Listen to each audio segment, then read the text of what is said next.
Night Bazaar.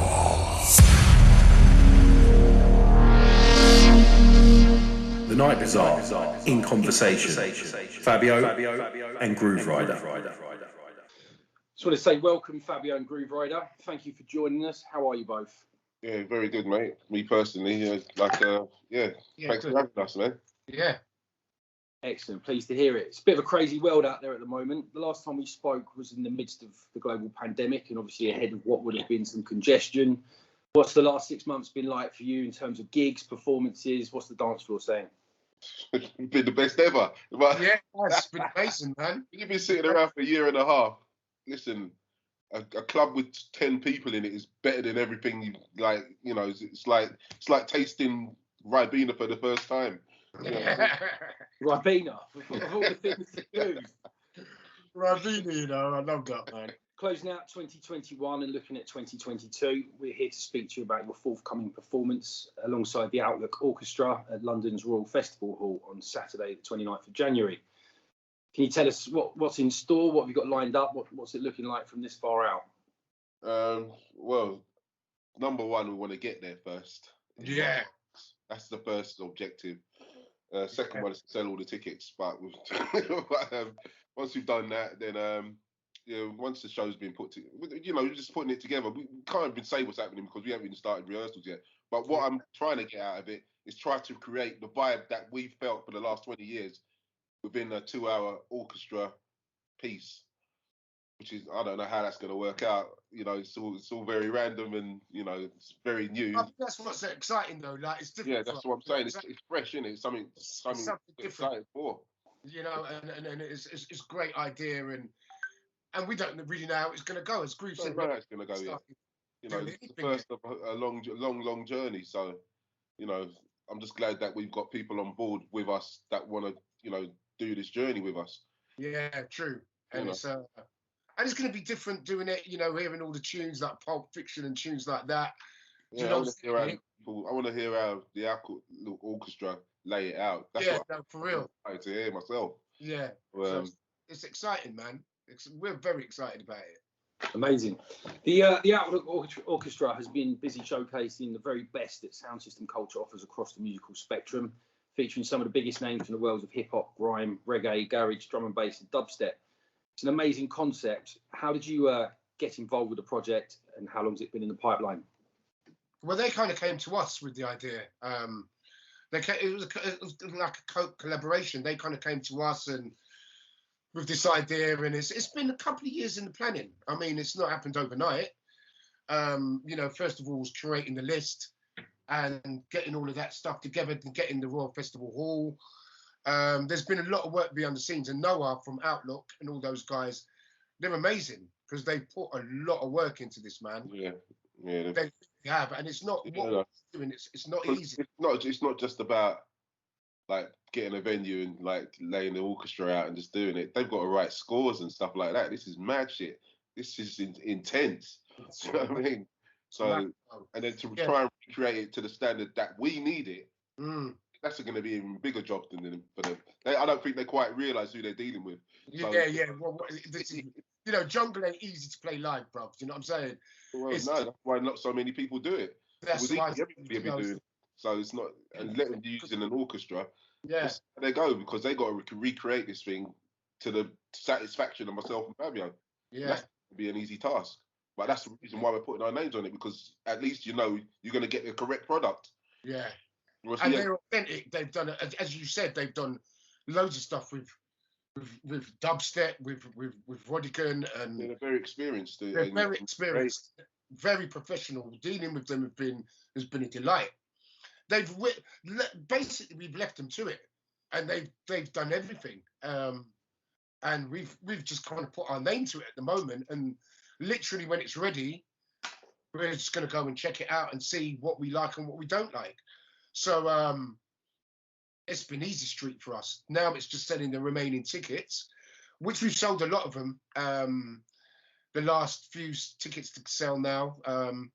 And then, next month. I can't believe it's next month. It's gone so quick. It's gone so quick, man. From the conception to like literally now 6 weeks away. Yeah. Well, I mean, it has been like 2.5 years in progress. It has. And it should have taken place last year, but due to what was going on, Absolutely. it's all flopped out. But thankfully, we're back where we are, and things look like they're going to happen. So Yeah. What a way to start the year. I was going to say, obviously, both as DJs, how are you integrated into the performance? I know you said you haven't sort of, started the rehearsal process yet. I imagine I haven't thought it. I don't even know if we've even got a plan to be doing any DJing. The only DJing I'm looking to do is at the after party. So I don't really know that we're going to. We're just going to host it, really. Do you know what I mean? We've got a couple of big names that are going to be with the band, MCing and stuff like that. So yeah, it's I don't even know. We ain't got a lot to do. We'll be presenting it. Do you know what I'm saying? Orchestrate, Yeah. I'm sure we'll figure I'll something. be up there with my stick and waving like that. One of those. Right front. Conductor. He's the conductor. You know what I'm saying? For that. Be conducting, man. Well, presenting a history of jungle and drum and bass as pioneers of the sound, no one is better qualified. Can you take us back to the earliest days of Fabio and Grooverider as DJs with a similar vision for the underground sound? What was it that you were doing differently that caught each other's attention? Well, we met, but we both worked at a pirate radio station back in the day. So, and the owner wanted us to play in his nightclub. I'd never met Fabio until like the first time I played acid house music in a club. That's the first time I met him. So I saw Fabio playing and like didn't really. I don't know. I didn't really. I just see another guy. Seemed all right. Do you know what I mean? I talked to him and he seemed pretty cool and playing some nice music that I was kind of into. So nobody else was actually doing that on the radio station. So that's why we already had an automatic affiliation there because of music. Yeah. That's how I tied in the first place. You know what I'm saying? So we just hooked up that one night and been rolling 30 years later. Yeah, I think the guy that was running the.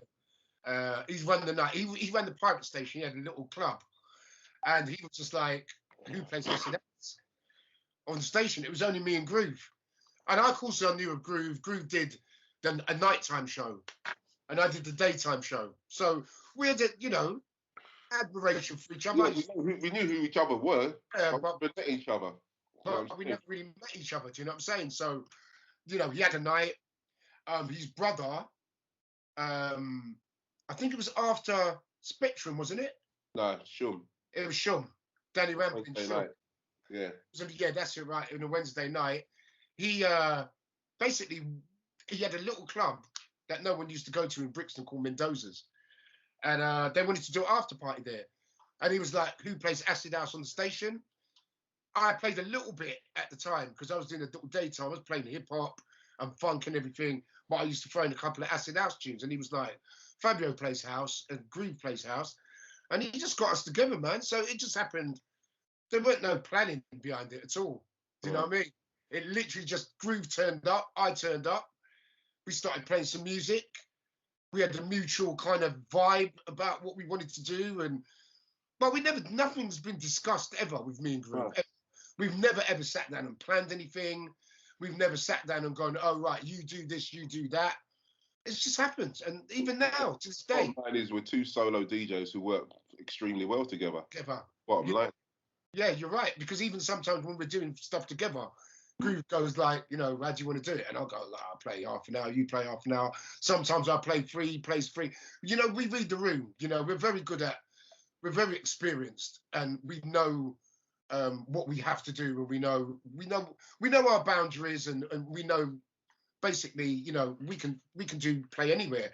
I mean, for a case in point, we did a gig a couple of weeks ago where the promoter wanted us to play an influences set, and we just walked in there and winged it, man, and we just played a bit of everything, and it went down really, really well. Well, they have no choice because very stubborn in our shit, isn't it? Yeah, no, absolutely. I mean, that's what we're gonna do. Do you know what I mean? They're gonna come That's gonna be. Yeah. Roll out an hour and a half of drum and bass because I'm not influenced by all drum and bass. You get what I'm saying? Absolutely. So we played a bit of everything. A bit of James Brown, a bit of atmosphere. That's right. That's right. Thank you right up. Went down really well. So that's Okay, looking back to 1991, there was a weekly Thursday night party called Rage at Heaven. It's cited as the birthplace of jungle. An event featuring Colin Dale, Trevor Fung, Colin Fever, John Digweed, among others. Could you just describe the event and explain why it's such an important stop along the genre's timeline? Well, Rage was the birthplace of more than just jungle. We was at Rage from the central and the end of the acid house era. That's how we got into Rage, playing that type of music. Yeah. Jungle came a few years later. True. The entry. Yeah, 100%. 100%.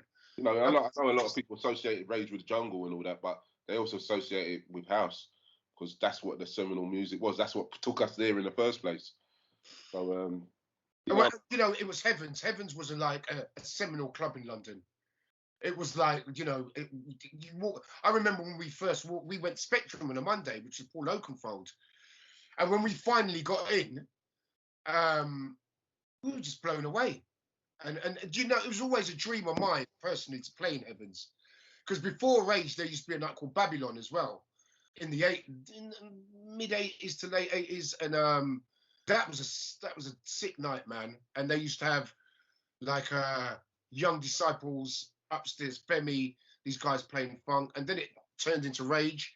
Kevin Millins, who was our boss there, he was very open-minded, and cut a long story short, he got us upstairs, and we smashed it upstairs so much that there was a clamour for us to be downstairs, and we had one chance to play downstairs, and we never looked back. Basically, Trevor and Colin, Trevor Fung and Colin Favor, I think they were away. So the boss said, you know, boss man said, look, you know, can you come downstairs and fill in for those guys? I think half the problem was like we was emptying the main floor. Yeah. Everybody going upstairs into the Star Bar where we were playing, and the main floor wasn't looking as healthy as it should do. Yeah. A club of that size. So they had to try and change it around a little piece because there was actually something going on which they needed downstairs rather than upstairs. I personally think he sent Trevor and Colin on some little journey so we could come downstairs. It was literally after I always remember this. Right at the end, I think Groove was playing the last tune. He came up to me when, I want you not to play there every week now. And, you know, initially, you know, we were young guys, and initially, you know, we got a lot of respect for Colin and Trevor, and we was a bit like, literally for 20 seconds thought, should we do it? And it was like, hell yeah, come on, man. You know what I mean? We did, it was just a chance of a lifetime for me. I thought about it that long. Yeah, not even that long. You know what I'm saying? It was kind of like, you know, it's a no-brainer. But yeah, and then I always thought that we was going to play all of us on the main floor. That's what I thought. That's yeah. I mean, no, for real. Materialised like that. And it didn't work out like that. Did they play upstairs? Did he throw in the Star Bar? He did, didn't he? Yeah, I think he was around. I think Colin Favor was still downstairs. He was, yeah. For a while, anyway. Yeah, for a while, and then he just, you know, we just kind of started experimenting, and then it wasn't really what we were doing and what Colin was doing was so different. But it was amazing, man. It was amazing times. Generally speaking, what was life like in London at the time, culturally and musically, and leading up to the birth of the genre? What made club nights like Rage and, you know, the club settings at Heaven so unique? Well, it was the first time all races kind of got together. Do you know what I mean? Like, you have to remember, like, true. At that point, football hooliganism was a massive thing. Yeah, true. And, you know, these football hooligans were going out doing the fighting during the day and then coming into the club and hugging each other at night, full of ecstasy in them. Do you know what I mean? So, you know, it's breaking down a lot of boundaries. Blacks and whites and Asians and everybody was just mixing together, which was unheard of back then. It wasn't really unheard of, but it wasn't. It wasn't a thing. Today, don't get it twisted, you know what I mean? It wasn't a thing. And the thing is, with Rage, you got to remember it was a house club, like a proper house, like Chicago vocal house. And we changed it, man. Mm. We just started playing instrumentals down there. And don't get me wrong, the real hardcore Rage fans, they weren't into what we was doing.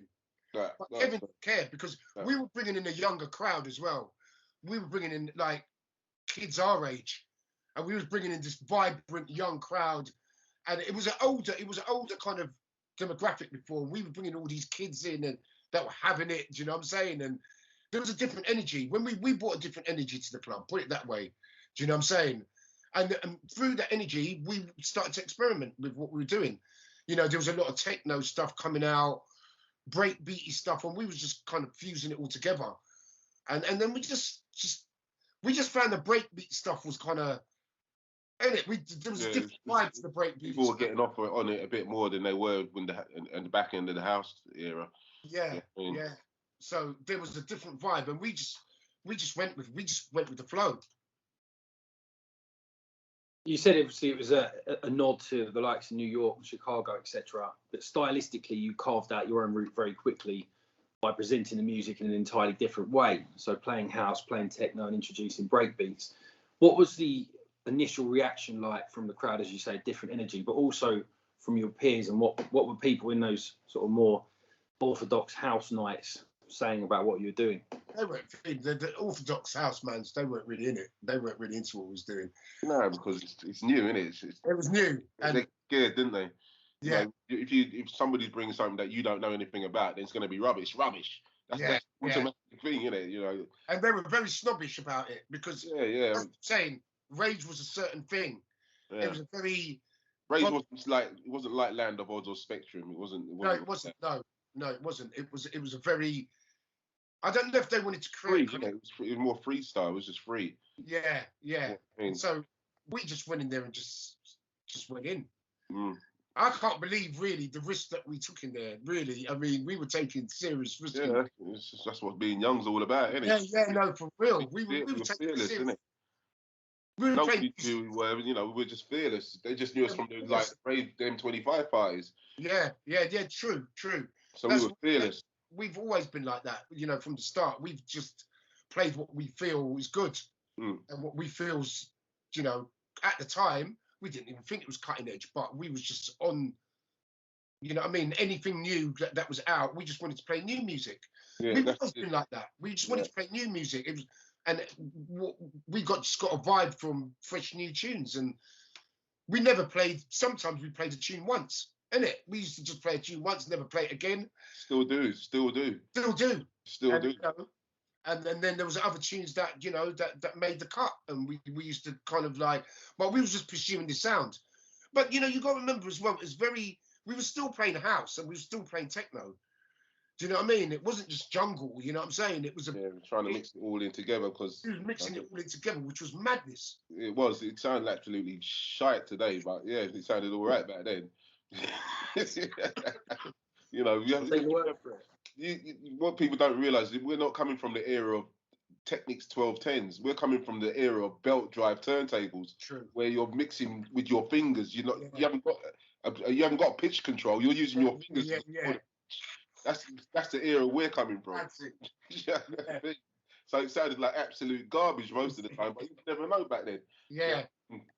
But it was brand new though, so people were lapping exactly. Yeah, no, 100%. They were just going with it, man, because it was the energy in it. So the energy. Yeah, man, the energy was just off the scale, and it was the right club to do it because it had an amazing sound system. The lighting was crazy in there, and it was a West End club. Do you know what I mean? You got to remember, this was Richard Branson's club. Richard Branson owned it. It was a gay club, and they only really had certain kind of nights in there. It wasn't you couldn't just go in there and rock up and do a night.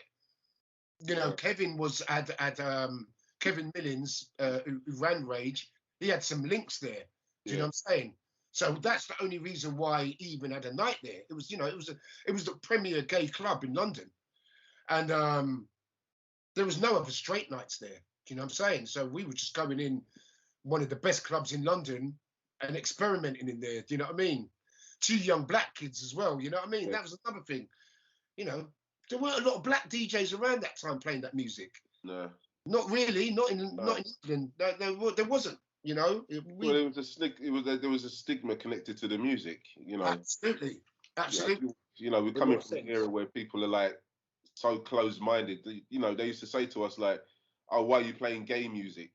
But I always wondered, how can music be gay? It never made sense to me. I have somebody could even say that.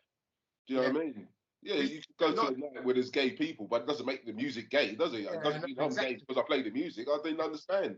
Do you know what I mean? But it's that ignorant time in human history. Yeah. You know, playing from the 60s right up till the 90s. Do you know what I'm saying? Where people like look down on people because they're a certain way or want to. Well, that's got nothing to do with music. People used to say to me, people used to say we're playing devil music as well. Devil music, you know, you got crazy, man. On drugs, and it's devil music. How could you listen to that without being on drugs? And there was so much stigma attached to house music. You know, that's what people. So much. Nowadays, and there's two black guys. It was even worse for us. God, you know what I mean? Because we were getting attacked from our own community. Yeah. And from people that weren't in our community because we were playing that music. Do you get what I'm saying? Just because of music, people were getting attacked. It's mad. Anyway. We found a different family. That's all it was. You know, we found our family in music. Yeah. Because we were all connected. Everybody that was in that scene at that time was connected because of the love of that music. Yeah. I remember where you came from. We went into a shop and they sold mostly funk and soul. And I remember they were looking at me and Groove like, you're not playing that mad music now. And we were saying, bruv, you know what? That music, that soul music, no disrespect. That's dead. But it's dead. I remember when Groove said that. And seriously, they were acting like they were going to kill us. I'm not actually joking. So badly. We were like, we're playing future shit. We were saying, in the future, you're not going to. They were like, no, we'll never be into that shit. And Groove was going, soul's dead. It's dead. That shit's dead now. And I'll never forget that. And we got a lot of stick for saying that. A lot of stick, man, but it is what it is, man. Yeah, man. And we just. And you have to remember, 5, 6, 7 years down the line, those same people trying to play house music. Yeah, right. And I'm not being funny. Some of them are big house DJs now. Today. And I'm not going to call no names. Not naming names though. Yeah. Not naming names, but a lot of people that was fighting that music are now big house DJs. That's what I'm going to say. Well, apart from those that weren't so keen to embrace it, taking account of the people that were, how soon did you know that it was something like not just being experimental, but obviously it must have been a few events before you had a real sort of magnetism, and how early in that journey was that quite apparent that something new was beckoning and the energy was clear to see from all the people that were turning up to be part of it? We never took no, and you know what, me and Groove just did our thing. We never sat down and went, oh right, what's going on now? Yeah, we made it. There's never been a point where never debated anything. We just years later, and I can't think of a point where I think, I know. I'm the same. I always think in my head, I've got to go back to work next year. You know what I mean? That's always been my motivation, to not go to work. Yeah, it's true. A normal job. So you've got to have that thing that grounds you. Yeah. So I personally, and I know Fabio's the same as me on that instance, like, you don't think about it like Billy Big Bollocks and you've made it. That doesn't sit well with me, because you've never made it. Do you know what I'm saying? Because you still got more. There's more learning to do. Always. There's more education here. So there's not a point where we were like, oh right, well, it's all happening now. We just literally, as long as we were working every week, that's all we gave a shit about. We didn't care. We didn't sit down and go, oh, we create. Do you know what? That jungle thing, it's only like later on in our career when people started going, oh yeah, you lot kind of created jungle. We never even thought about it. And I can't remember ever saying to Groove, oh, we created jungle, or we had a part. We didn't give a shit. We were just cracking on and just whatever new that we just went to new ground. Well, I thought it was like part of the parcel of being a DJ is showing people the new things. Yeah. That's why I never really sat down and thought about it. It's only like now when we done that club 15, 20 years ago and people are still talking about it now that you realise, oh shit, maybe we was onto something back. Yeah, for real. It's only recently, like when we've done the Rage comp and stuff like that, and everyone's going, oh yeah, blah, blah, blah. And we've sat, you sit back and think, shit, yeah, that did happen, man. Because we never sit down and discuss it. We're not as up ourselves as that, even to this day. We don't sit around going, oh God, yeah, it's amazing what we did, innit? We don't do that. To be fair, I meant more specifically as the music took hold than your perspective on it. Like, obviously, if you were doing something brand new and it was going against the grain, I just wondered how soon it was quite popular that the crowd were drawn, and that was the best. It just kind of happened, like, you know, once jungle tunes started to be made, there started to be labels like Living Dream and Moving Shadow and Beef Records. Yeah. You know, then it just took off. You know, I don't even know when it did. It just all of a sudden we were going out and then we were playing jungle. Because you got to remember there was happy hardcore going on as well. There was a lot of hardcore stuff happening at the same time. But we were always a little bit more serious about what we were doing. Do you know what I'm saying? And then there was a little split and the hardcore stuff just got ridiculous. And once all that squeaky vocal shit started, we were like, we're out. We're you know, do you know what I'm saying? We gravitated towards the more serious side of shit. Do you know what I'm saying? And you know, and then it just kind of it split. Then there was Risk and those guys. They were playing hardcore, and there was a jungle thing over the other side. Because when we used to do things like Milton Keynes, we used to play after Seduction and people like that. Do you know what I'm saying? But then there was a kind of divide, and we decided to jungle was our thing. Do you know what I mean? I think you made a good choice. In terms of the term, By the way, to be honest, Damn straight. damn straight. Yeah, you know. Talking about how you refer to the term jungle, Goldie states creating the darker sound of the London underground, which you were referring to as urban jungle music. How did that name become so ingrained with what we were listening to? Where did that emanate? What, the word jungle? Yeah. Yeah, well, it came from Groove had a really good friend. Was his name Danny Jungle at the time? no, Danny B. It was Danny. Yeah. But yeah, he used to go on the dance floor with his weed. And when we when we were playing like breakbeat tunes, he used to hold it up in the air and shout jungle. Yeah, he did, You know what I yeah. mean? Yeah, man, just splashing his natty and all that. Yeah. Yeah. And First then time I've ever known to quote the name jungle. Do you know what I mean? and then the name just stuck. It just stuck. Yeah. Yeah. Now commonly referred to as. Going to, talking about you having spearheaded this new direction emerging from the UK rave scene sound at the time, what other musical ingredients provided the formula for it? Outside of house, outside of techno and breakbeats, it must have been, the rave scene fusion. You say about the switch from sort of happy hardcore and elements that you weren't so keen on. It must have grown very quick. I think it all emanates from like our upbringing, like through soul Absolutely.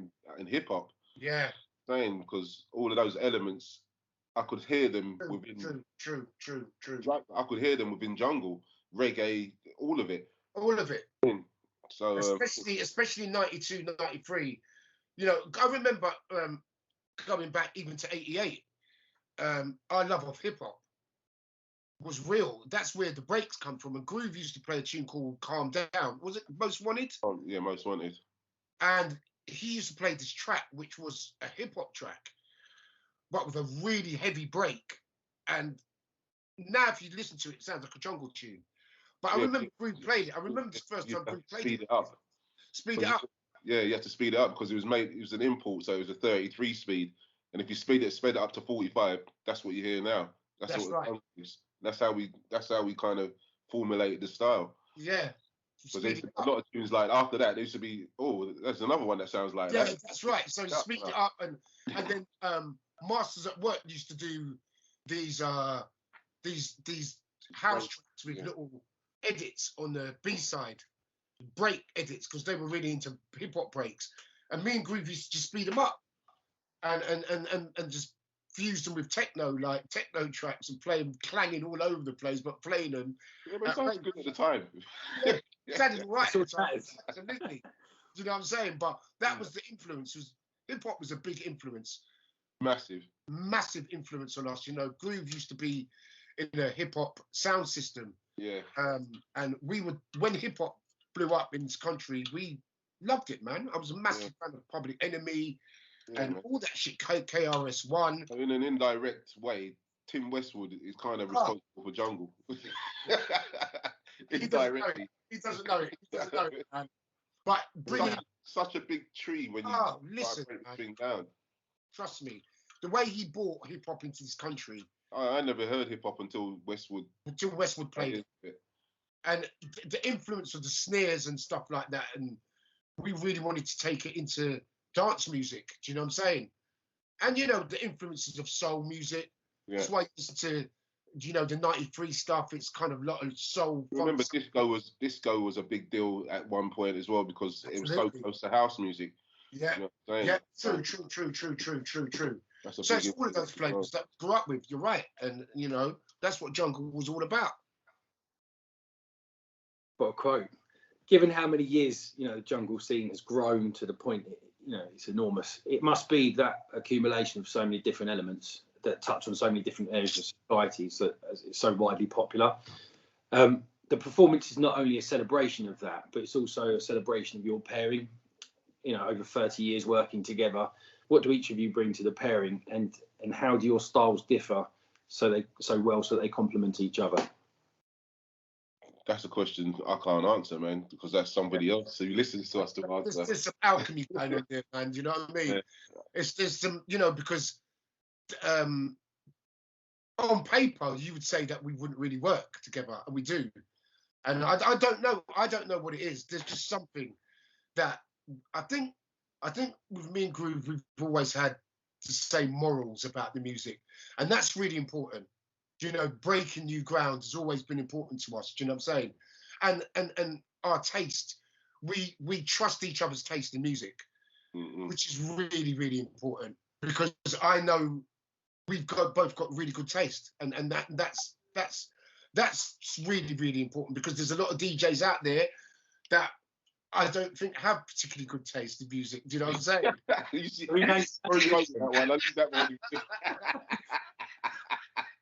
But you know, what have you got in mind? I had nothing to do with that. I reserve all rights on that one. There's a common ground. Yeah, don't put that in.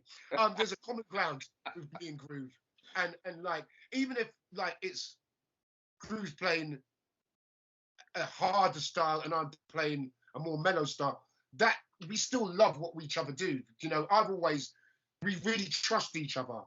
You know, that's why even in the late 90s, Groove was doing metalheads, I was doing speed, and we were spearheading these new forms that was going on, and we were at the forefront again.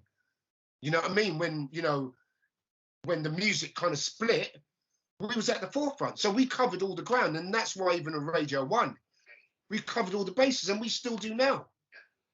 Do you know what I'm saying? We still do now, man. Still pushing things forward.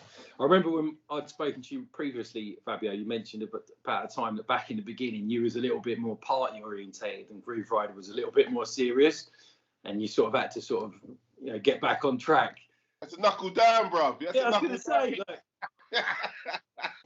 let's get serious. You know what it is? It's Groove's teetotal. He doesn't drink, smokes a little bit, and that's it. You know what I mean? And I was more of a drinker, party kind of guy. Yeah. And it just, it was more of a thing that... yeah, he's getting fucked, basically. Yeah. That's one way of putting it. Yeah. Right again, he's getting fucked. But, I was partying a bit more. And it wasn't that Groove was serious. I think there was a point where it was kind of like Fabio and Grooverider are moving now. You know, we're making moves. And Groove was just like, are you on board? In so many ways, he was just saying, look. The thing is with me, there can't be any blurred lines. You either want to do it or you don't. Yeah, true. You've got to put that away, because you can't do anything with that. And I can't have me personally, I can't have that around me. Yeah. Right? Because I know that's not going to take you anywhere positive. Yeah. Like, boy, you got to drop that or drop this. It's one or the other. But either way, I'm going to be doing this, because I know it's the one. Yeah. You know what I'm saying? Yeah. Is the one. That ain't what you're doing there, ain't the one. So if you drop that, you can be with me on the one. Do you know what I'm saying? Yeah. Drop, and we're 30 years later telling the story. So I'm glad that he did. Oh no, it was a seminal moment. It was a seminal moment. Groove dropped me home once, and I was with my nut. And he didn't say a word to me, he dropped me home, and he dropped me to the door, And I got in the car, I thought, thank fuck he didn't say anything to me. And he went, oi, oi, oi, oi, hold on. And he just gave me a little sermon and just said, bruv, look, if we're gonna do this thing, you know, you got to be on board with what I do, and I'm straight, and you know, I can't be carrying you, and you know, and it was a real moment for me, because I've never touched anything since, ever, and I wouldn't even dream about it, and that was the moment that changed everything, because I would have been a different person. I would have been a completely different person. It's different life. It's a different life, and you know what? People do that thing, and it's all right for them. But it wasn't working for me, and Groove saw it. And Groove's like, it's affecting what you do. And if it's going to affect what you do, bruv, you can't roll with me. You know, some people can do it, and you don't. There's people, we were talking about this yesterday, there's people that do all that shit, and you don't even know that they're doing it. I wasn't one of them. Do you know what I'm saying? It was quite clear I was off my nut. And Groove was like, take the shit seriously. You need to take it seriously, bruv. Else I'm on. And it was just like my dad talking to me. And it was a big moment in my life, and I, you know, I give thanks to him for that. And you know what, in a lot of ways, I gained so much respect from that. That was a real moment, man. And then we've never looked back. Never looked back, man. Never looked back, man. And that was just You've been getting 30 years of jokes. Do you know what I'm saying? Yeah, exactly. Somebody was asking last night, what is it between you and Fabio? You know, do you have to? I goes, we get jokes. That's all. Yeah. That is that. DJ is cool, but importantly, we get jokes. Yeah. You don't understand Get on that. with life. You get what I'm saying? And that's more than music. That's more important to me. Oh yeah. We just laugh a lot, man. We laugh a lot. That's a sense of humor is very important. You need that in this game. Oh, come on, man. You need that in this game, man. And we've got a very, very similar sense of humour. We're fucked up, basically. Yeah, we're fucked up. I'm so glad I asked that question, I have to say.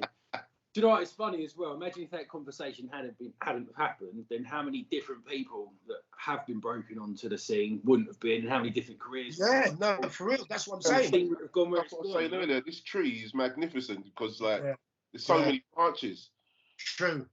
And there were so many sliding doors moments with me and Groove. Like, if that didn't happen, if Mendoza didn't do that party, we probably would never have met.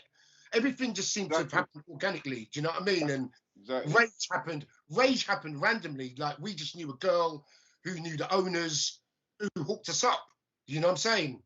And so, you know, it's just everything's happened in our career. It's come to Mendoza's. That's where we met her, at Mendoza. Yeah, exactly right. There you go. That's just what I'm saying. That tree's like got so many branches, man. So it's crazy.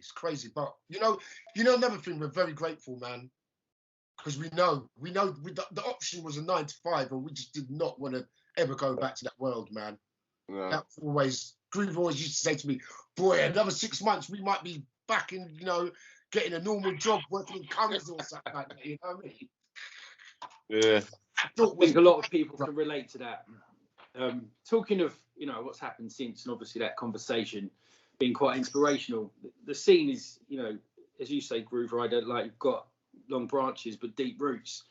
The scene's larger now than ever and growing all the time. From you cementing Goldie's entry point into the scene, and Fabio yourself with Calibre, inspiring so many other people to follow in your footsteps. Why do you think it is that, you know, jungle drum and bass has grown to the extent it has today around the world? What is the key factor? What makes it so magical? You asking me questions that I've been looking for the answers to for the last 20 years. I have no idea. I don't know, man. Because realistically, a music tempo at 175, 174 should not interest anybody. Yeah. Realistically. Don't know what to say to that. Yeah, for real, man. Because, like, when you get your head around listening to at half the speed, then it becomes a whole different thing. Do you know what I'm saying? And that's what I don't know why that works. Why it seems to work. I have no idea why. Do you know what I mean? Yeah, it's crazy, because you know what I think as well. I think there's so much respect for even the young kids coming through. They respect what we've done. Do you know what I'm saying? Whereas I think on other scenes they don't have so much respect for the pioneers of what came before, and I think they've just carried it on. And we're still, you know, we're all still here. Frosty's still here. Mickey Finn's still here, Brian's still here, the root is still here. Do you know what I'm saying? And you know, we're Dillinger and all of those guys, you know, the Cannibals, Goldie's still smashing it. And I think that's important that the root is still, those branches are still inspiring the kids. I think the difference is we never got stuck. I've noticed, like, within other circuits, that they found the DJs are still playing the founder music. Right, that's so We've true. never done that. That's so true. That's really true. Moving it. Yeah, I don't want to get stuck in that old school. I'm never to be stuck. True, man. As much as I love it, I don't love it that much to want to be stuck there for 30 years. Yeah. No, we've always been trying to push. Whether we gain or lose fans, we're still pushing. Yeah. Difference. Then people still want to keep those same fans. Yeah, they want to entice new people, but they're still playing the old music for their old fans. I care about my old fans, but not that much. Yeah. To where to know that I want to be introducing new people to my music. I always want to be introducing more new people, and you know, that music was for that time. If you don't like what I do now, then see you later. I'm doing this now. Yeah, true. You know what I mean? It's just like, you know what? That's just like that analogy with the funk clock. Yeah. There was a time when we just thought that's old music now. We don't really want to be playing that shit anymore. We just, and that's always carried on. And Groove's so right. There's other genres where the guys that invented that shit are still playing that shit that they were playing 20, 30 years ago. And it's like, we've never done that. We've never done that. I always maintain, like, the real truth is, I don't know if I'm going to be playing drum and bass next year because there might be something else that I like more. Yeah. You know what I'm saying? I'm a music hoe. I don't care what anybody's. I'm a whore to music. If there's something that grabs me, I'm going there. I'm going with it. If that wasn't the case, then I would have still be playing soul, funk, and jazz. True. Entry point. Do you get what I'm saying? There's no timeline of me playing this music because I'm just waiting for the next thing because that's my thing. The next thing. But the thing is, I haven't found anything within the last 20 years I've been playing jungle that's hit me more than jungle. So that's why I still play it. But if there is something that hits me more than jungle, I'm off. Music. I'm about music. I don't care what music it is. I'm about music and music that touches me. And right now, and for the last how many years, as a DJ out on the road, jungle's touched me more than anything else. And it still has. Play it. It's not because I have to play it. It's because that's what I like. And if there's something else that I like on the way down, I'll see you later. Yeah. Maybe it hits you the way it does because the boundaries are so, you know. Exactly. There are boundaries. Absolutely. There's parts of drum and bass that there's so much artists nowadays and people talk about them. I've never heard their music. Or someone will play me and go, yeah, this guy's smashing. I'm like, really? I've never heard of this guy before. But that's great. Because, you know, we're always kind of like searching around. Because me and Groove... Yeah, so you're still learning on the job. We're still learning on the job. And we're still finding new... every week we find new artists. You know, Groove's running his prototype label. And every time he plays me shit, and I'm like, who's that? And he'll go, blah, blah, blah. I'm like, I've never heard of that guy before. And I love that. It never stays stale. That's why it's inspiring knowing people's coming through. That's what we're pendulum with Groove. I mean, I remember Groove playing a couple of tunes, and I'm like, who's this? And he's like, these guys from Australia, when we was on Radio 1, which was great because, you know, that broke so much new ground, Radio 1. Yeah. You know, and every week. I remember Groove playing this tune. I can't remember the first pendulum tune he played, but even Camel and Crooked, when they were absolutely nobodies, man. Groove. Well, they weren't actually together. It was just Crooked. They weren't even together. Yeah, they weren't even together. Yeah. That was a new thing. That's a new thing, man. Exactly. You know what I mean? So, you know, and that's still happening now. We're still finding new artists. It's very important to us, man. You know, we don't stay with the same artists all the time. You know, I won't always just be playing Caliber. Do you know what I'm saying? Groove won't always just be playing certain man. He's always, you know, even... If they're not coming with me, then see you later. You're not moving forward enough. You're not moving. Yeah, no, exactly. I remember Groove told me about guys like Garvin, Mackie G, when they were first coming through. And you know what? Those guys never forget. They never forget what you do. Exactly. Forget what you do, man. And you see them go on to kill it, man. And we've seen that throughout our career. And we just got nothing but love for them, man. And breaking new artists is really important, and we love doing that. Love it, man. I always think, you know, when you see something in someone and you think, and then it starts to happen. It's such a beautiful thing, isn't it? It's of course it is, man. And we've done that with quite a lot of artists over the years, and it's great to see it. It's great to see it, man. Because one thing with me and Groove, we can spot that talent straight away. We know straight, even if we hear a tune and we think it ain't 100% right, but there's something there. Do you know what I mean? You can always hear. So, you know, we try and nurture these people. And, you know, I remember Pendulum saying to me, they went to a club in Perth, I think, and they were told about Groove and then Groove played Messiah, and that changed everything. It's changed their lives. Played Messiah, and you know, Gareth told me that, man. He just said changed everything. They were like, they were a rock band, weren't they? They were a rock band. Yeah, I can't remember what they were doing. They were kids when I went to Australia. Yeah, Perth. They were kids, man. So yeah. I don't even think they were working at that point. They weren't even doing anything. I don't know. I have no idea. But they heard Messiah and it changed their lives. Changed their lives. Do you know what I'm saying? So it's those rightly so as well. It's a mind melter, that, isn't it? But what I was going to say is, it's a tough question, but you just said, you know, instinctively you just know. Could you try and define what it is? What do you get from someone who's played you something that might not be quite there, but you just know? And you're like, I have no idea. That's something that's just. It's a feeling. I don't know, man. Music makes you feel happy. If you feel that happiness, I suppose, I don't rate. You know, when I'll tell you what it is. It's a tune that makes you screw your fucking face up. One of those ones, yeah. That's when you know. Then the angry face. Maybe some of that.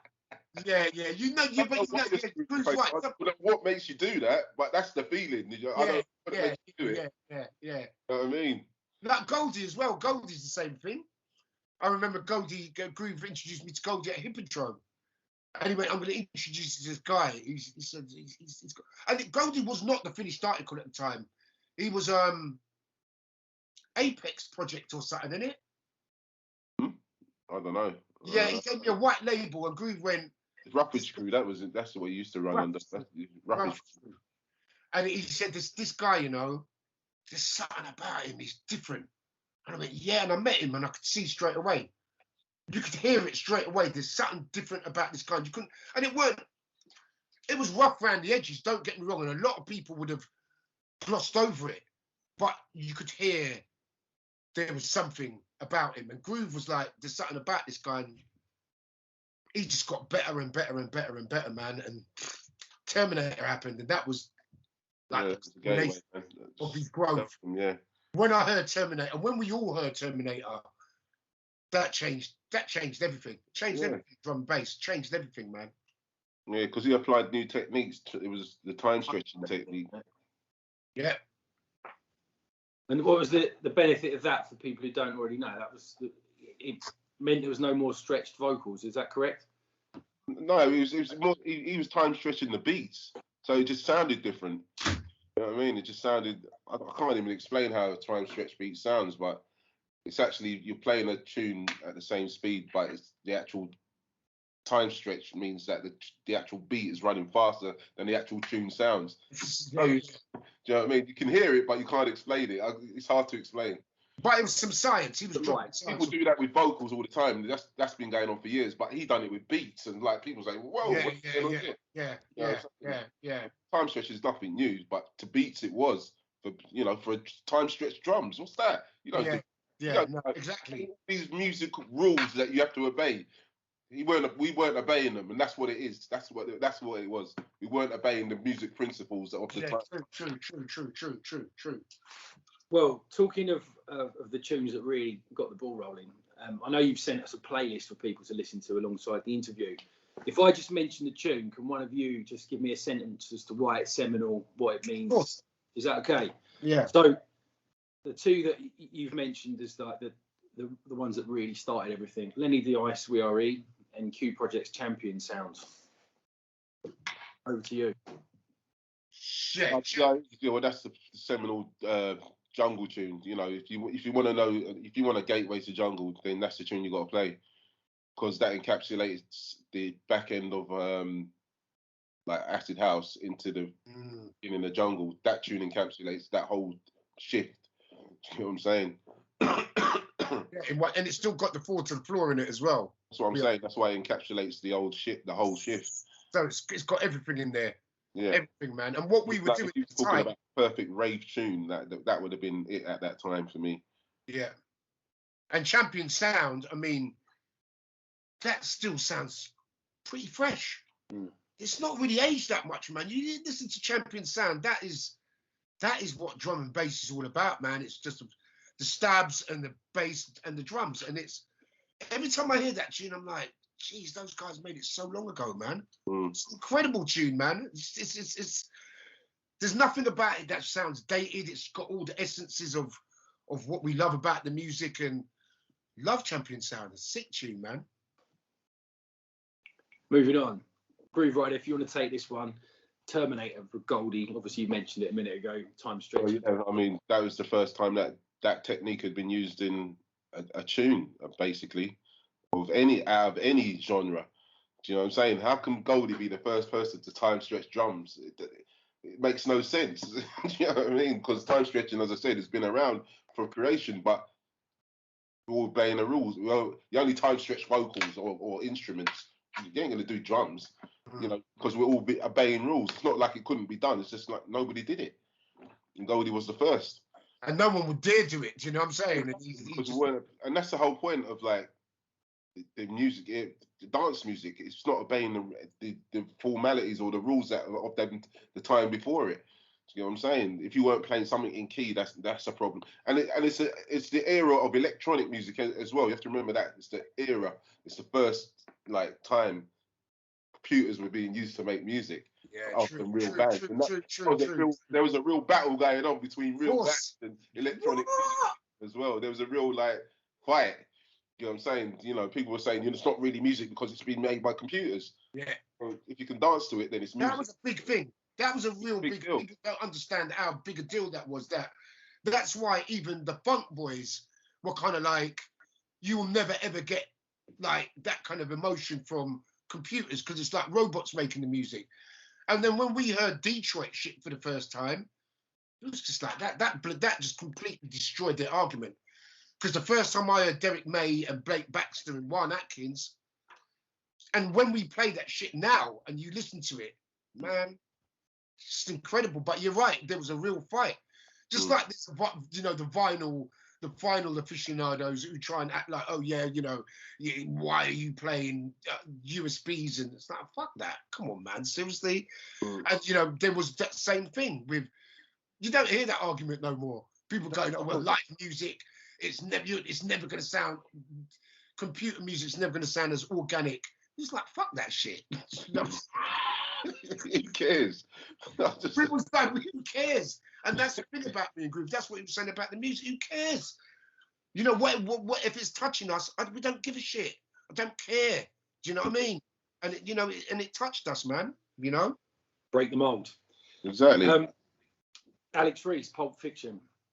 Oh man, that tune, man, it's just incredible tune. And it's funny because it's a departure from anything Alex has ever done. Alex was a real smooth guy. Do you know what I mean? He made really Feel the Sunshine and all those kind of tunes. And Pulp Fiction is, I don't know if it was an accident. He just made a tune that was so minimal, and that's another tune like Champion Sound and like We Are E. That's just timeless tune. Yeah, it's groundbreaking, you know. Groundbreaking, and I don't know why. I don't really know. I can't put my finger on why Pulp Fiction has lasted the test of time. I don't know why, man, because it's so simple. There's nothing to the tune at all. It's not technically amazing. If you check most of the great tunes, they're all pretty simple. True. Yeah. You're right. And that's the difference. Maybe that's what it is. That's what it is. It's the simplicity. It's the simplicity of it, man. A lot of tunes are like that.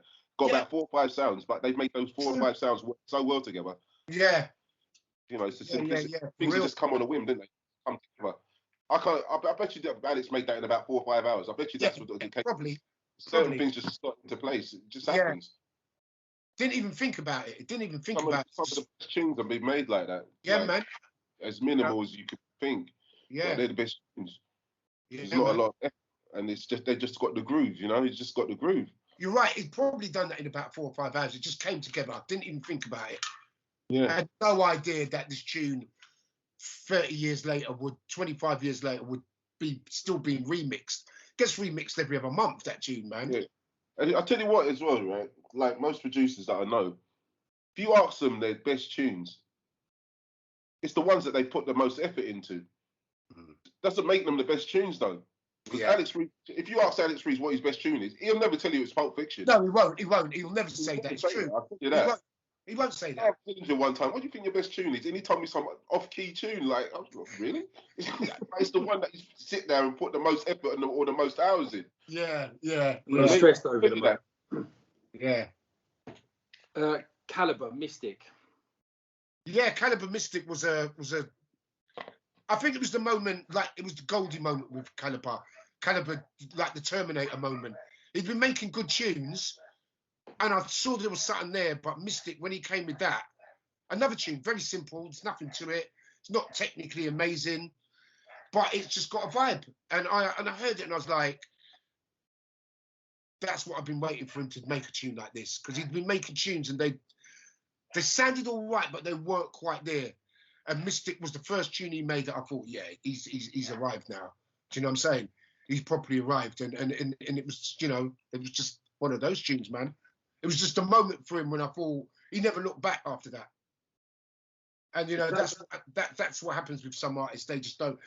They get to a point and it's like, right now, he never looked back. After that, he just got better and better. So that's why it's just such a tune for me, man.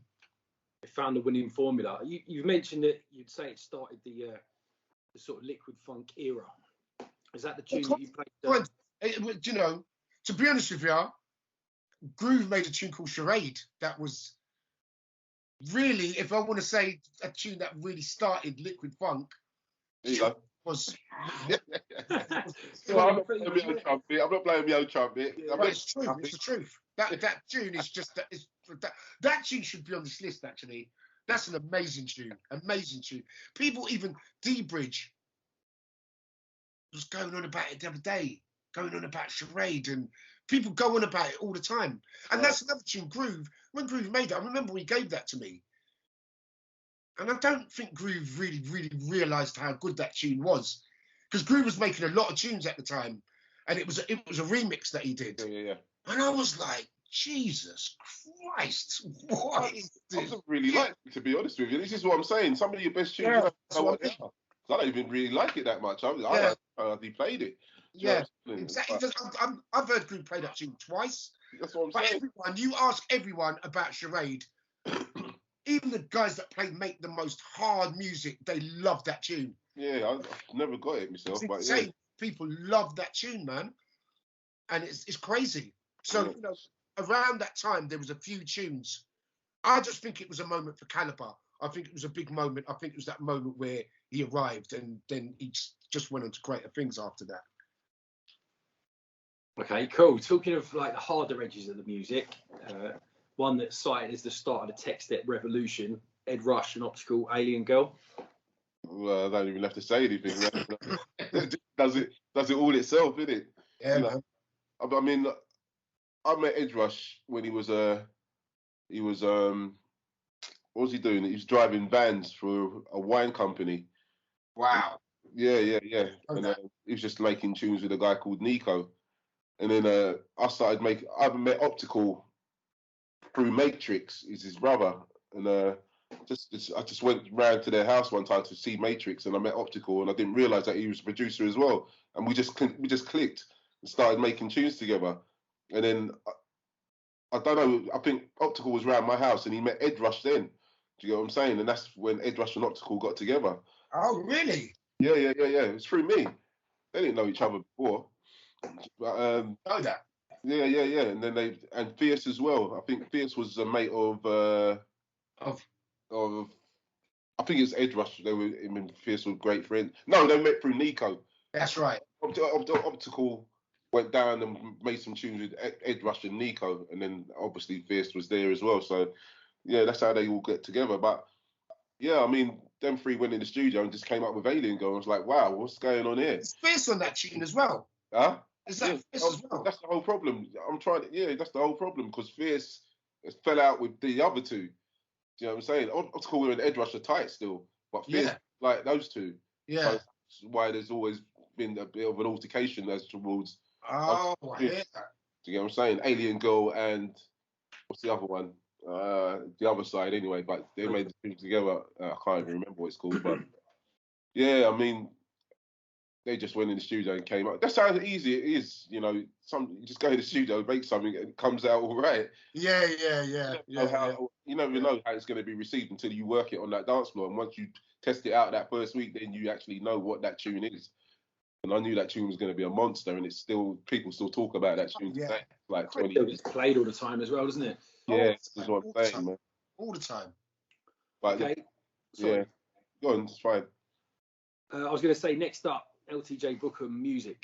Oh. Well, that's my favourite tune. Like, that's got to be in my top 5 of all time, personally. Listen, that tune, man, is just like, we both got to talk about that tune because that tune is just like, this is one of the greatest. It is, I mean, it is one of the greatest. I mean, Groove played it the other week at the Cause, and it still gave me shivers, man. That tune still, it doesn't ever date, ever. Because it's so unique. So unique. And that's another tune. Danny made that tune in no time. You asked Danny what's his favourite tune. Yeah, I know. Because this is what I'm saying. The best tunes are made in the littlest time. Ain't music. I tell you what, he that would be way down his list. I remember when Danny gave that to me, and he just gave that to me on a whim, and I played it at Dreamscape, and I was like, and I played all of it because I just thought, you can't. That's a tune you got to play that. If you start playing that tune, you got to play all of it. You can't mix it in halfway through, man. No, because you're going to miss something. You're going to miss something, and you got to remember that tune's nearly 10 minutes long. 10 minutes long, yeah. People are making tunes like 3 minutes now to keep people's interest that long in a tune, and it changes like all the way through. Danny keeps the tune interesting, man. It's an incredible tune. It's the best tune he's ever made, and it's one of the best drum and bass tunes ever made, without a shadow of a doubt. Without a shadow of a doubt. Do you want to have a go, Groove, or are you gonna? I've got nothing to add, mate. Do you know what I mean? It's musical. And do you know what? It's not too lightweight. The drums are fat on that tune as well. I don't know how he made that tune in that era. I just don't know.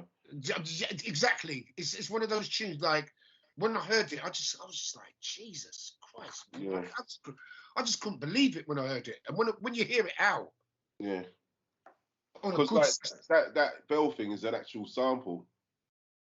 Yeah, it was. It's a sample. It's a sample. It's a sample, but nobody really knows that. Everybody put that in, but it's actually the sample. And that's the thing, you know, if you find a fucking beautiful sample, then make some bass trick around that. Do you know what I mean? Yeah, man. That's the difference between now and then. People are using VST instruments now. That's why a lot of tunes all sound the same. But back then, people had to dig out for samples. Yeah. And had to hire studios to go and fucking Yeah, that's the next thing. So when you're going in the studio and you're paying £100 for the day, because £100 back then is a lot of money, right? You have to make sure you come out with the goods. You get what I'm saying? So you have to rate Danny for that, man, because I don't know how he made that tune in that era, man, because the techniques were different then. Just quickly, you mentioned the Cause a second ago. That was the Alchemy party, wasn't it? Is that correct? Yeah. I really wanted to go to that. How was it? A shout out to Lou on this one. Yeah, he done wasn't it? well, because he's trying to showcase a lot of different styles of music. Do you know what I mean? He could go out and do a full-on drum and bass rave, but that's not what he wants to do. He wants to showcase dance music, techno, house, you know, funk. He wants to showcase everything. I have to take my hat off to do that because there's nobody else doing that. And it's hard to pull off as well. It's hard to pull off. You know? People are so genre specific nowadays, you know. That days, I just want to hear one thing. He came up to me, he went, yeah, Fabio. He went, just play what you want to play. He went, I don't care if you kill the dance floor. I went, well, I do. You know what I mean? Well, that's his ethic. He's just like, do whatever you want to do, which is great to have that kind of, do you know what I mean? That kind of thought process. He's like, just come to play whatever you want to play. He said, don't give a shit. I don't care. He said, I don't care if you kill the dance floor. I've not heard that in a while, man. Yeah, well, that shows what he's about, isn't it? Yeah, so they don't give a shit. Yeah, exactly. I like that bravery, you know. Yeah, no, for real. Because at the end of the day, you can go one or two ways. You can succeed or you can fail, and he doesn't mind failing because he knows he's going to succeed in the end. Yeah, so just to rate that. That was Just good. to rate that. Good, really, really good. Well, it's a similar mindset to what you mentioned about in the beginning, Rage, isn't it? You said that. No, exactly the same thing. It's exactly, just doing whatever. It's a massive risk. It's a massive risk on me and Groove. Massive risk. You got to remember, he had a set crowd there. And he, most people would have been quite happy just making that money every week. And he just wanted us to just, do something different in there, man. And respect to him for doing that, Really. It's paid off, isn't it? Yeah, right. Man. Back on track, just a couple more. Adam F, Metropolis. Oh, Jesus. Well, I was obviously the first person in the world to play that tune. Yeah. But, a similar thing. And Goldie was a very happy man when he captured it for Metalheads. But, I mean, I think it was actually an homage to Goldie when Adam made that. Do you get what I'm saying? Because, like, Goldie was, like, he just started Metalheads, like, the nightclub at the Blue Note. And I think Adam must have come down and, seen escape the landscape and just went home and said, all right, then I'm going to have some of that, have some of this. And then he sent it to Goldie. Goldie sent it to me and I was like, fucking hell. Adam, that's weird, man. You know what I mean? But, I can't, a lot of these tunes, I've got no words. No, for real. You can't even describe that tune. You can't even describe it because it's come out of nowhere, that one's like, and it hit hard as well, and it's still hitting hard. Yeah, because you got to remember, Adam made Circles before that, Exactly. Which was a completely different tune. Exactly. He went 360, and when I was there at Metalheads, I don't think I've heard a tune rewound so many times. No. When I heard that for nobody could believe what that's what's happening at that time though, and it doesn't happen so much anymore. It doesn't happen anymore. No, not like that. No, not like that. Where you just hear tunes people really hear music now, but they don't feel it like how they used to feel it. Not like they used to. Not like they used to. And you don't hear tunes where I've never heard anything like that before, ever. Never heard anything with them kind of drum patterns and that kind of bass line. Incredible tune, man. And Adam F, of all people, I did not expect that from Adam. I thought that was Ed Russ or Nico or one of those guys that made that tune. But, that's what was so good about that time. Anyone was capable of anything. Those guys, they were just back then, the guys were fearless, man. Proper fearless. It wasn't a template to follow. Yeah. It's just like, I'm just doing my thing. You know what I mean? My thing's going to be more outrageous than your thing. Yeah, there's healthy competition at that time. Healthy competition. Nowadays, people are trying to catch somebody's style rather than trying to, make a new style. You know what I'm saying? Yeah. I find, but when something blows up, that's what happens, isn't it?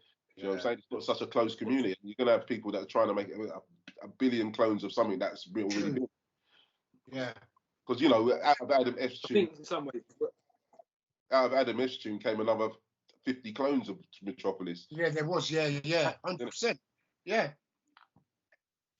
I think there's an element as well, isn't there? When people start out, they want to find a way of fitting in as soon as possible, and exactly rather than open themselves up to criticism or criticism because they're trying to do themselves. And I think you mentioned it earlier, Grooverider, but like the bravery of just going, look, bang, this is how it is.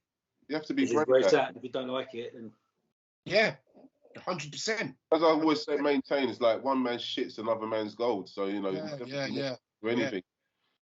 Should be printed on a t-shirt. Yeah. DJ SS, the lighter.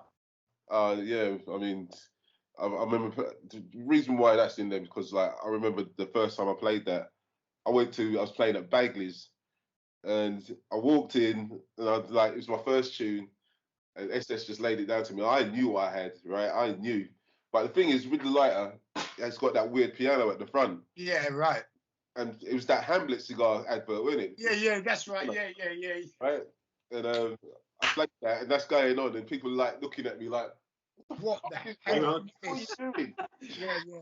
It's like, what the fuck is this shit? Yeah. When the geezer said lighter, that was it. The whole place erupted. Yeah, man. Man, Yeah. it was, and that was the time when lighters was like a thing back there. The clipper lighter in the air, that was a major thing at that point. But he made the tune for them, man. You know what I mean? He made it for that. And when that thing landed, when that first bass dropped, that was all over, man. We knew we had a hit on our hands there, boy. Yeah, when I first heard it and I heard that Hamlet cigar thing, I was like, where are they going with this? Tune. And then when the lighter and when that little bass line comes in, man, that tune just caused damage, you know. Damage. And so SS has remixed it how many times now? It's got to be on his 37th. 37th remix. Amazing tune, man. Amazing tune. And big up to SS as well, man. 100%, man. That's my guy, man. Big up that. You know what? He won these awards for Pioneer of the Scene. And long overdue, because that guy's done his shit and he doesn't shout about it. No, he just gets on with it, man. And he's we know who the true king of the North is. We know. Absolutely. And he is without a shadow of a doubt. You know, I went to America recently, and everywhere in America, every promoter knows SS. I'm like, you know SS? He's like, yeah. What do you mean SS stayed at my house? I'm like, what? Yeah, every corner of America that guy has been to. Yeah, he's a hustler. When it comes to them sort of regions and global, you can't mess about it. Globally, world of drum and bass is huge. He's kept the whole scene alive in America. The whole bass scene is alive down to touring people when there was no interest in that music. In drum and bass, he's kept it going, man. So him winning that that award lifetime achievement, the lifetime achievement is he should have got that first, I reckon. Yeah, he should have been one of the first names. One of the first people to get thinking about giving that award. Amazing guy. Yeah. Great answer, thank you. DJ Rap, Spiritual Aura. Yeah, man, that's the first lady. That's the real first lady of this thing. First lady and she wins it because of her talent, not because of what she is. A woman, because of her talent. Yeah, man. And this is what people got to get straight out here. It's got to be based on your talent. Not gender, not what sex, not what colour, your talent. Nothing else. True. And rap she never wore the woman thing. She just went in there, she done her thing. You don't look at rap as a woman. And that's what I want. I just want to look at you as an artist. I don't want to look at you as a woman. Yeah. I just want to look at you as an artist. Yeah. And rap is one of the best out there. Do you know what I'm saying? Yeah, no, absolutely. And she produced as well. There's records out there. She went in there and produced music and you know, she came up with Spiritual, one of the classic jungle tunes, and respect to that, man. And you know, she deserves to be on that list, to be honest with you. Right. She deserves to be in there because she's earned her right to be there. She's a real pioneer. I remember once I went to a club in Stonebridge Estate in Hackney. Like, this is the most ghetto club, called the Wax Club. Walked in there. No, there's no white people in this club, right? There's no lights in there. And I was terrified. I was thinking, geez, this place is ghetto. Walked out of there, I see DJ Rap wearing some little crop top thing. I went, Rap, you need to be careful in this spot, you know. I said, do you want me to walk you in there? She was like, no, she's coming in her records. And I said, you know what, I'm going to walk you in. And I walked her in there. But that girl, when John was gangster, she was still in the heart. You know what I'm saying? By herself, walking in there. I was like, you need to be careful in there, Rap. She's like, why? You know, she walked in, done her set, smashed it, and came out. And you know, she's a real pioneer, and she's still going now. Still doing her thing. You know, and Spiritual Aura is one of those tunes. It's, you know, it's a classic, man. And you know, so up to DJ Rap. The big question is, which ones of those tunes will we be seeing on the 29th of January? You mentioned, obviously, some of the best, most recognisable tunes in the genre's history. What have we got in store for the stage? What we expect from the performance? Well, I think Pulp Fiction's in there. They're clearly, I don't know if they'll be able to do Terminator. No, they can't do Terminator. They can't do Terminator. A few of those tunes, I can't remember all the tunes. I remember Pulp Fiction's in there. And I don't know if they're doing Champion Sound. I don't think they are. I don't know. But you know what? I've got to be honest with you, bro. I don't even know what to expect. But it's going to be a good night. It's going to be something different. And as you said, it's the start of the year. So it's a great kickstart to 2022. Do you know what I mean? Something big and something different. Because January is normally really quiet as well. Yeah. it's a really quiet month. Really kick off till February, really. We're normally on holidays in January, but I don't think that's going to happen this year somehow. Yeah, nothing that kick off till about Valentine's Day. So yeah. You know, this is a big thing, man. It's a big thing, and we're really excited about it. And hopefully, we can set a nice template for the year, man. Yeah, no, exactly. You know, we've got tough times ahead, man. So hopefully, this can start. It goes well, and you know, and we get to set it out, man. As you say, it's a huge celebration of all the good things about drum and bass and its history, jungle, etc. Are the scene going to be out in force to support the party? Are they going to? I hope so. The usual suspects? Bloody better be. Or I'm going around everybody's asses. Yeah, exactly. You know what I mean? We're going to be knocking on doors afterwards, man. But I think it's, you know, the scene's been going so long, and me and Groove would never have thought in 2022 it'd still be going, and it's bigger than ever. It really is bigger than ever. It is. It really is, man. You know, you can have something like Warehouse Project and huge festivals all on one night, and they're all rammed. Yeah, I remember in the summer. Talk about it being a London thing.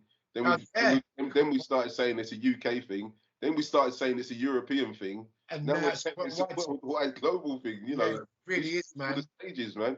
You know, and there's real passion there. People are passionate about this music. Yeah. And you know what? You know when people start going, oh yeah, well I'm not into this and I'm not into that. You know what? It doesn't matter. It's all drum and bass, though. Yeah. As long as you're passionate about and you love what you do. I don't like all forms of drum and bass. Parts of drum and bass, it's not really me, but I respect what everybody's doing. Yeah, everybody's got, as I say, you know, one man's shit's another man's gold. That's all it is. We And can't be like the same thing. It'd be boring if it was like that. Because you can always find something within this music. Always find something within the genre to find to please there's you. something that will touch you. There's something that will touch you, and that's why it's just amazing music, man. Well, what a way to celebrate it. Gents, it's been amazing talking to you. Is there anything you'd like to say, anything you'd like to add in advance of the show next year? No, thanks to the Outlook Orchestra. 100%. Got to say thanks to Charlotte as well. She puts in a lot of work. Hard work for this, man. Yeah, everybody behind the scenes is always working and, you know, having our backs. And most importantly, we thank the people that have been following us for this amount of time. Don't know how you do it, but thank you for the support. Yeah, no, for real. Because, you know, that always surprises us when, you know, people show us love. It's you know, after all this time, it means a lot. It means a lot because it's nothing. I mean, when you go to Tesco's and people are dragging you out, I'm like, I'm not like that. Do you know what I'm saying? Getting dragged out in Tesco's and all that, I'm still so shocked. Yeah, no, for real. I don't even know what to say. I don't expect anybody to know who I am at all. Not like I'm anybody. Don't get it twisted. But when you get pulled out in Morrison's and like, yeah. It happens all the time, to be honest. It's funny because now Groove's even got a hookup at West Ham. Man. Got a wicked hookup. I'm there Saturday, mate. Week now. Sometimes we go out and he's like, Fab, do you know what? I don't know whether to get a ticket for West Ham tomorrow. You know, I don't know if I've got time to go.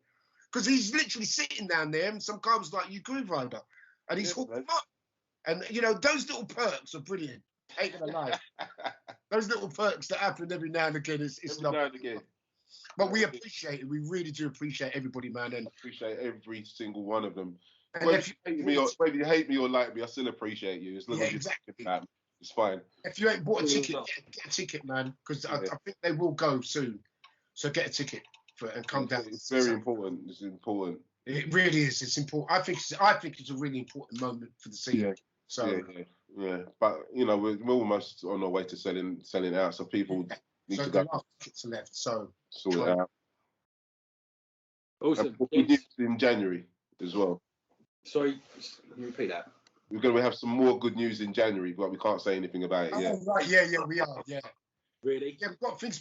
There's a lot of projects going on for next year. Yeah, so we've got another big thing launching that we're going to talk about when we get to in January. So, yeah, that's something to look forward to for us. Give us any clues at all? No, not really, no. No clues? No. not yet. Nah.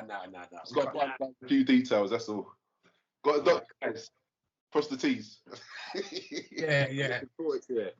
Thank you, James. It's been amazing, honestly. I really appreciate your time. Thank you, brother. Take care, yeah.